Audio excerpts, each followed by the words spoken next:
ଆଜି ଦିନଟି 2025 ବର୍ଷର ଶେଷ ଦିନ ଏବଂ ଆଗାମୀକାଲି ନୂତନ ସଂସଦରେ 2026 ବର୍ଷରେ ଆମେ ସମସ୍ତେ ପଦାର୍ପଣ କରିବା ଏବଂ 2026 ବର୍ଷଟି ସମସ୍ତଙ୍କ ପାଇଁ ସମସ୍ତ ରାୟଗଡ଼ବାସୀଙ୍କ ପାଇଁ ସୁଖପ୍ରଦ ହେଉ, ଶାନ୍ତିପୂର୍ଣ୍ଣ ହେଉ, ସୌହାର୍ଦ୍ଦ୍ୟପୂର୍ଣ୍ଣ ହେଉ, ତାଙ୍କ ଜୀବନରେ ଆହୁରି ଅନେକ ଉନ୍ନତି ଘଟୁ ଏବଂ ସମସ୍ତଙ୍କ ଉପରେ ମା ମାଝିନୀଙ୍କର ଆଶୀର୍ବାଦ ରହୁ, ପ୍ରଭୁ ଜଗନ୍ନାଥଙ୍କ ଆଶୀର୍ବାଦ ରହୁ ଏବଂ ତାଙ୍କରି ଜୀବନ ଅତ୍ୟନ୍ତ ମଙ୍ଗଳମୟ ହେଉ, ଏହି ଶୁଭେଚ୍ଛା ମୁଁ ଜ୍ଞାପନ କରିବି।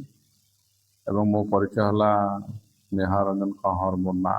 ମୁଁ ଅତିରିକ୍ତ ଜିଲ୍ଲାପାଳ ରାୟଗଡ଼ ରାଜସ୍ୱ ଅଟେ ଏବଂ ଆମ ଜିଲ୍ଲା ପାଇଁ ଏଇଟା ଅତ୍ୟନ୍ତ ଉନ୍ନତ ରହୁ 2026 ବର୍ଷଟି। ସରକାରଙ୍କର ସମସ୍ତ ଯୋଜନାର ସଫଳ ରୂପାୟନ ଘଟୁ।